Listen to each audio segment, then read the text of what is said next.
everyone. Welcome to Lighthouse Stamping with Lorraine. I hope you're having a great day. I am. I'm crafting, so it's always a good day. We're going to be working with the Gingham Cottage paper today. I just wanted to show you. I'm not going to show you all the colors or anything. I've been using this paper, and this is a quadruple pack, and I keep on using it. It never goes away. I love it. So, just a little plug for that gingham paper, which we are using today. So, little housekeeping notes before we get started. Perfect Partners is going on till September 30th, or while supplies last. I'm not going to go over all the stamp sets. There's 6 that have new dies. I've talked about this in the last few videos, so I'm sure most of you have already seen that. But you can find more information on in my online store. The link is below. Also, Stampin' Up! Is having a special this month. Every Thursday, they're listing new product that has been a reduced price from the annual and mini catalogs that goes through the following Wednesday. So please check on Thursdays in my online store to find out what's coming up for the next week. And if you're interested, you can go ahead and purchase while you're there if you don't have a Stampin' Up! Demonstrator. If you don't have one, I would love to be yours. Also listed below is my email address. There is also information about the new Facebook group, which is Lighthouse Stamping with Lorraine. This is a private group, and it's for people to show the products they've made inspired by what they've seen on my YouTube channel and on Facebook. I'm also hoping to be able to do some lives from that if we get enough viewers on Facebook. So we'll go from there. You'll also find the dimensions and all of the product I used in this project listed below. So with all that being said, let's see what we're going to be making. We're going to be using Scary Cute today. Now, we're not using most of the things. We're just going to use the sentiment. We are using a lot of the dies in this set, and I will show you that in a short time. I've cut some out, but I didn't cut them all out. So we're going to go with that. So to get this, and what we're going to be making, if I drop it, we're making this cute little milk carton treat box. I think it's rather cute.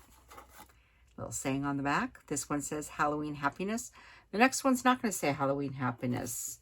I picked out Say Boo and Scare On.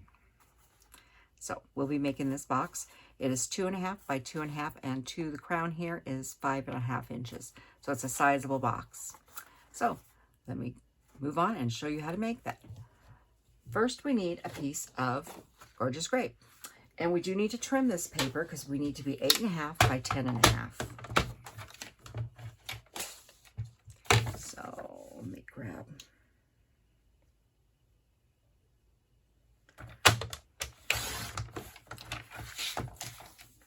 Just a small trim there. Now you could use your trimmer to do the scoring if you want, but as most of you probably, if you watch my shows, you know I prefer my scoring board. But everybody does what they want. I'm going to get this moved down off the table a little bit so you can see where I'm scoring. Okay. Just one moment. I need a sip of my tea. Okay, so we are going to score on the 10.5 inch side at 2.5, 5, 7.5, and 10. And then we're going to flip this, and you're going to turn it so this little 1/2 inch tab is at the top, and you're going to score at 3 1/4, 3 1/4, yeah, 3 and 6. Okay, then you're going to rotate this back, and you're going to put in 2 additional lines. One is at 3 3/4. And you're only going to come down to the first line here. And the second one is at 8 3/4. And you're only going to come to the first line there. Now I'm going to keep my stylist out because we have some more scoring to do. But they are diagonals. Now this mat has some cushioning in it. If you are working on a true hard surface, grab a nice stack of paper, scratch paper, just to give a little cushioning so you get a nice clean score line. And what we're going to be doing is we're going to be scoring from this point here to this one, and then this one to this one, and the same here and here. Okay, so grab your ruler and line up here. Now, this is what I use my small end. Before, I've always used the large end. This one I use the small because it just works better. And you're going to go across it 2 or 3 times like that.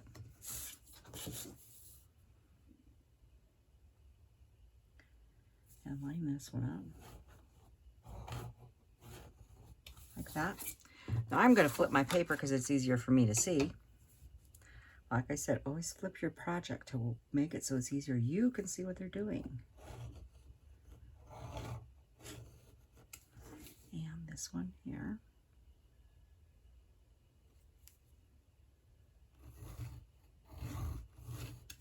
Like that. Now I'll put it away. Okay, we're going to go ahead and burnish our fold lines now. Except we're not going to do anything with those. We're just going to leave them alone.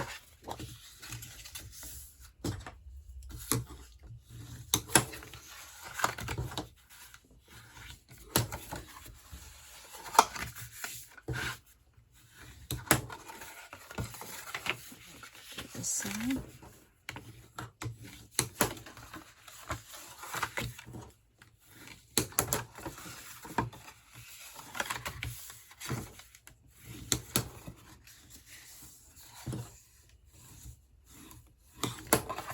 There's all of our piece all scored now and burnished. Now I need my snips. And off the top here, we are just going to take a little smidge so when we seal the box up, we don't have a point sticking out. And then I'm just going to wedge this one in here for our tab.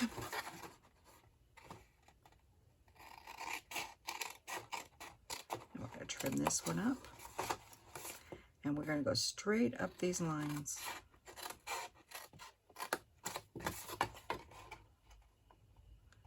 Now there's no need to do wedging on this one. If you do have one where you have an excess amount of bulk from the score line, you can trim it off if you like. I did on the last one. I don't know if I'll have any on this one or not. We'll find out when we get ready to put it together. So next, before we move on to putting in I am one who likes to decorate a lot of it, not all of it, but a lot of it before we get started. And that includes the DSP. So I've got some other black pieces out here. I have to cut the tree branches, I should say. And I have to cut a house and a cat. And then I've already punched. If you remember about a week or so ago, I was making some cards and I punched out a bunch of stuff out. This is one of the pumpkin pie punches I punched out. And I decided this is with the postage label punch. I'm like, let's use the label. So it'll work just fine for our stamping. And then I already pre-cut a bunch of bats. I didn't think you needed to watch me sit and cut out the bats. So we'll set those aside. So what we have here is I have some of the Gingham Cottage. It's got the big check, too much for this one. And so we have 4 pieces. And these 4 pieces are 2 3/8 by 7 1/8. And then we have 2 pieces that are 2 3/8 by 2 1/8. So we're going to go ahead and put these on. Grab some glue. You can use whatever product you like. Woo! And the larger ones go here. Just center them up.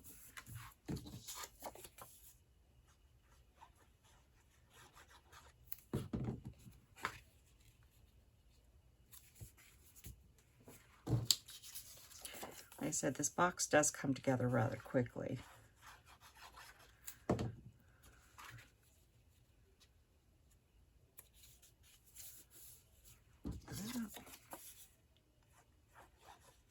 But I always find matching before I put the box together is easier than doing it after it's together. But some people prefer to do it that way. I mean, it's whatever you want. Now, the ones without with the diagonals don't get any paper because they're going to fold in to make the milk cartons look. And these go on this way. And this one.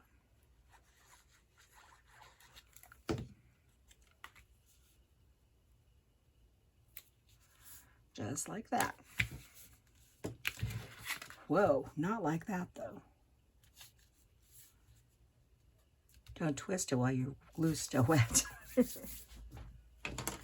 Okay, now we need to put the box together. I just realized I did not grab my tear and tape.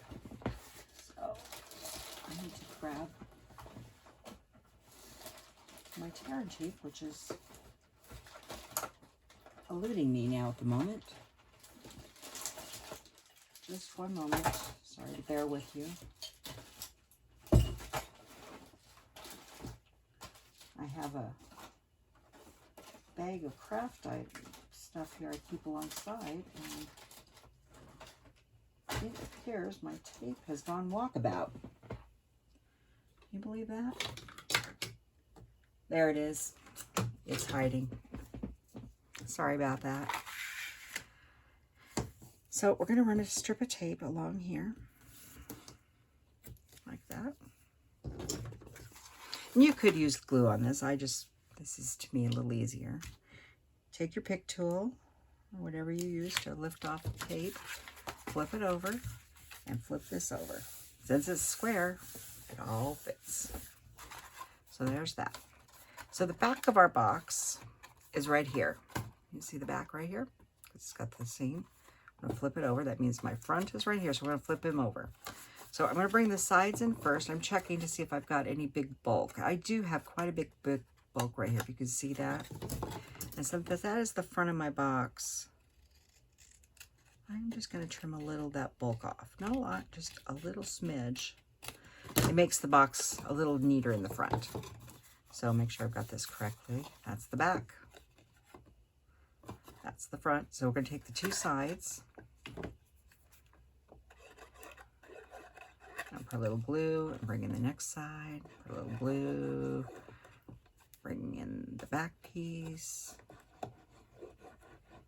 And put a little extra glue along here because this is the last one. Make sure everybody's all nice and square, which they are. And then you can take and tap it down. Or as I said, some of my favorite things to do is grab a nice big block, tap it down, set the block in it, and set it aside and let it dry. Because it works out. So now we're going to go ahead and do some stamping and some coloring and some cutting. I've already got the bats. I already did the punch thing, so let's go ahead and stamp our little saying. And I'm going to use Gorgeous Grape to stamp it.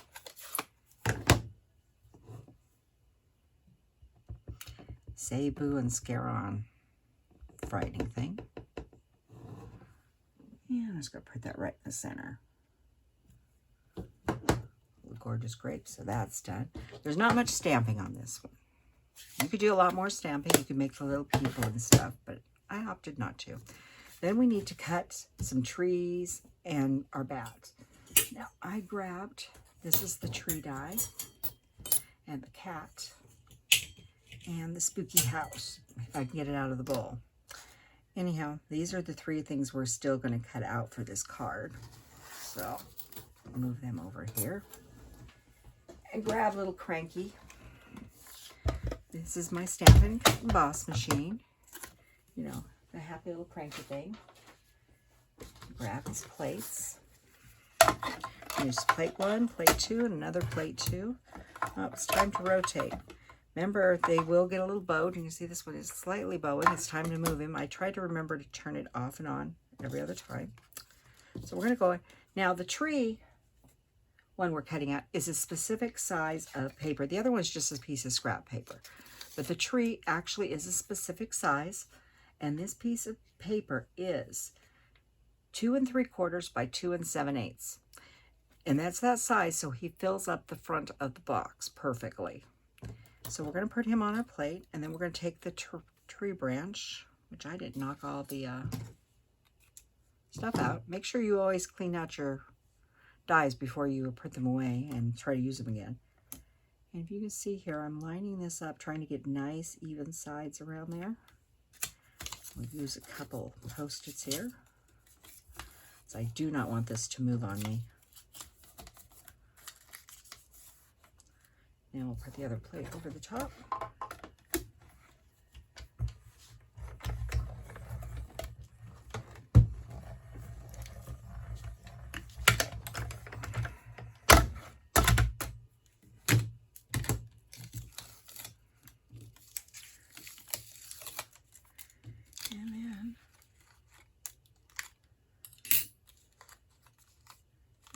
take and gently. This piece here, I cut a lot of the other one I made. That's where I got all the bats from, was this section. So don't have to waste it. Cut this first, cut your bats out second, or you could probably get the cat in there too. Actually, we'll see if we can get the cat in there. So there's the trees, all the little pieces out. So let me get this over here out of the way and clear off my plate here. There we go. I wonder, will the cat fit in there? That's a good question. I'm just going to figure that out. Yes, the cat will fit in there too, so we'll go ahead and use that piece for the cat. That's one thing when you're die cutting, if there's a center, use the center to cut something else out. And same sandwich.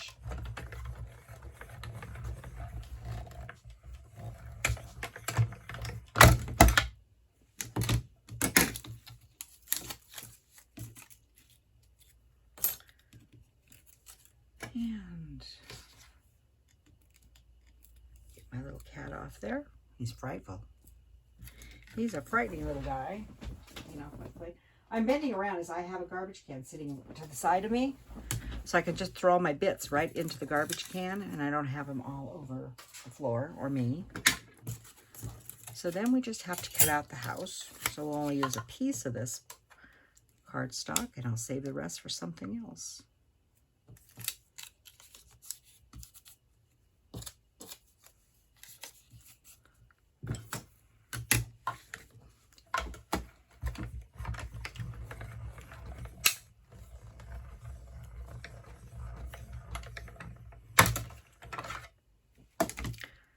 Okay, put all these extra Post-its on the top here.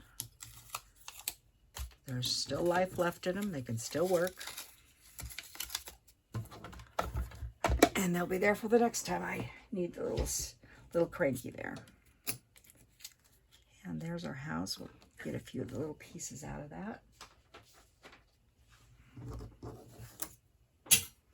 There's, you sometimes have to knock out a couple little pieces, but not much.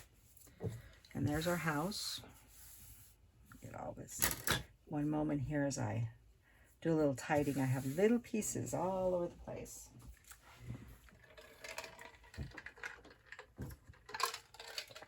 And I need a drink. You'll discover I drink a lot of tea and stuff when I'm talking. Okay. So next we need to, I'm just tidying up a little bit so I can figure out what I'm doing here. Next we want to take and use something. We're going to use the gingham ribbon. And I've already cut off about 18 inches. If you're precise at tying better bows than I am, you can use whatever you'd like. And I'm going to grab a piece of scratch paper. And we are going to take, did I use the dark or light? I don't remember. We're going to use the dark this time. I think I may have used light, but we're going to use dark on this time. We're going to use the blend, and this is Highland Heather. We don't have a Gorgeous Grape, so I'm going to do a little touch here. Nope, it was the light. Use the light. The other one's too dark. And it actually doesn't look good with the, this is the one that was close. This is better. And just go along this. So this is the gingham ribbon, but you can change the color of the white. I'm just using the side to go along here. And if it's not dark enough for you, you can flip to the other side, but it pretty much goes through. It's almost like stained glass. So here's the darker end if you were interested. This is the dark, and then I went with a little lighter. So I use the blends for that. And we'll get that out of my way. So now we can go ahead and put the box together. He should be dry enough now. First, we're going to take the corners here. We're just going to gently push at those pieces. And you see what's happening here? As I'm pushing, those two sides are just collapsing in like that.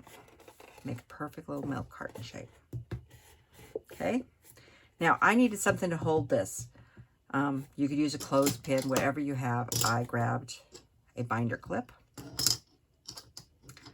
because I wanted something to hold it closed while I was working on it and getting the ribbon on it.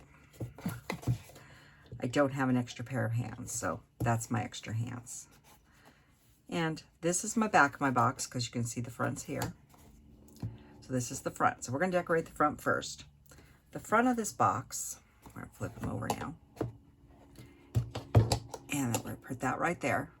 If I don't, he'll flip over.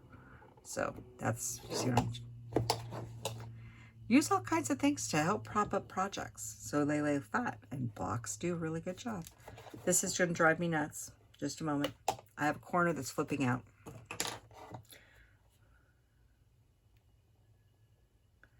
I know it's crazy, but sometimes things just drive you nuts. So I'm going to grab, we'll use glue in a minute, but we're going to grab some dimensionals. I found you could put little dots of glue. I've got it out here. You can get your silicone mat out here and you could put little dots of glue everywhere. But I didn't think you needed that much glue on it.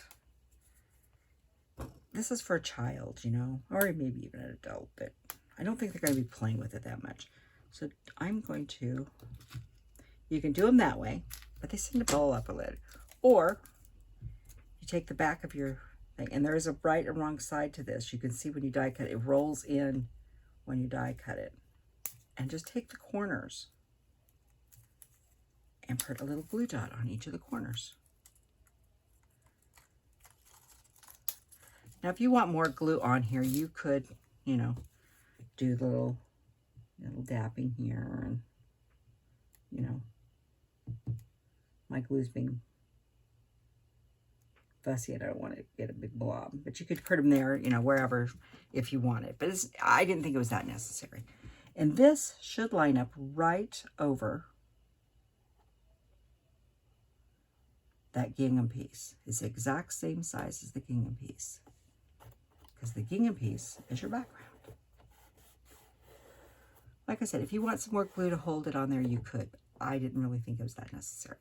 So the house is going to go right in here, like that, something like that.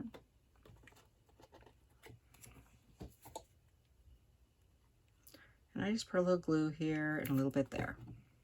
Like I said, it doesn't need a lot. And I just sort of, the house is not straight. He's not supposed to be. It's a haunted house. Okay, we're going to come back and put the bats on the top in a minute. Right now we're going to flip it over to the back side. And we're going to grab our saying and our cat. Whoa, what is this with the corners today? I'm one of these people, I go around after I make something and I end up putting all my corners back down because I didn't do something right or get enough glue there, which is fine. Now this is going to go sort of like this. And we're going to put the scary cat about like that. You could use dimensionals for this, but I opted not to on this one. Whoa. At least he landed the right direction. I'm going to put him there. A little glue on the back of him and down at the bottom. Put him at that angle. Like that. Next, we're going to do the bats. So let's go to the front again. I decided these are the bats. And we have several bats. We have large, medium, and small. So you can use glue. I used glue on the larger ones because they were just easier, but those little ones, I did not. I used dimensional or glue dots. They were just too messy. And I'm going to put one about there and a medium one.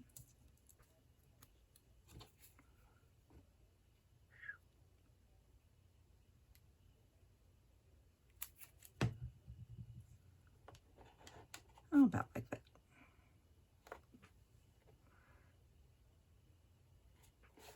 And I'll flip it over on this side. What did I do last time?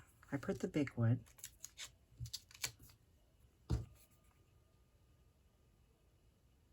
course, it doesn't have to be just like the last one. Probably won't be. And we're going to put a couple little ones. Now, like I said, the little ones, you can do them with the glue. But I'm going to show you. They're a little fussy. I mean, I guess I should have grabbed my tweezers. So if you had the tweezers and stuff, you probably could do it with the glue. Hold it there for a second. But if you don't want to use that and you want to add some dimension to it at the same time, take a glue dot on into your pick tool, whatever your pony tool is, roll it in a little ball,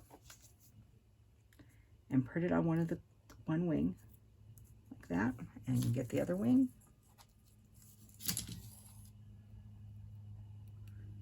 That one's popping up, and that one there.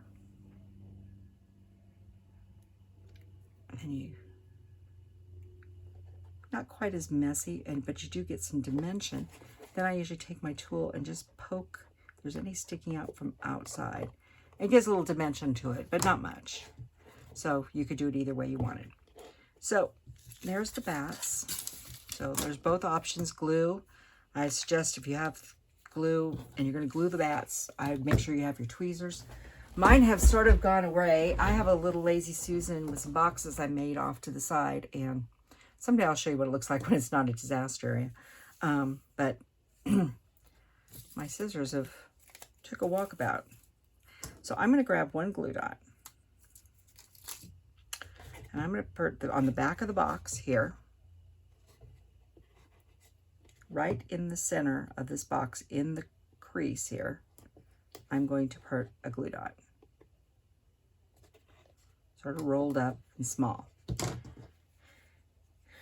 Because if a child's opening this, we don't, and you want to go about halfway through the ribbon. So I'm taking about half, and I'm putting this right into the glue dot. First off, this is the back of the box. I'm doing this. Kids, they pull this apart, the ribbon's going to be on the floor. If you put the glue dot, it may stay hooked to the box. So if they pull all the stuff out, you may be able to save the box. Maybe. So flip it around. And I know this is going to be very hard, but I'm just basically tying a standard bow. And I've left the clip on there so I get a nice tight bow. So put your goodies in it first. And then you're going to make your bow. And I'm doing a poor job. Sorry, I've got to flip this around this way. This is the way I make bows. This direction. It's just easier for me. You want to make a nice tight bow. Get it to the size you want. Let me see what I'm doing here. I know it's hard. Now you can take your clip off and push it down. Make sure the bow's nice and tidy. Make sure it's tidy, and then I can live with that. I'm just going to take off a little bit here. Oh, maybe a smidge more on that one. I like long tails on the bows. So anyhow, this is our Halloween box. This is the front of the box. And I will bring in the other one so you can see. Well, this is the front of this one, and the back says Scare. The difference between this one and that one is this the saying. This back of the box looks like this. So this is my Milk Carton Scary Halloween treat box. I hope you all go out and try it. Go over, and if you do, put it on pictures on my Facebook and let me see what you make. I love to see what other people do. So with all that being said, this is Friday, so have a wonderful weekend. I hope summer continues for you like it is for us. And till next time, have a nice weekend, everyone. Bye-bye.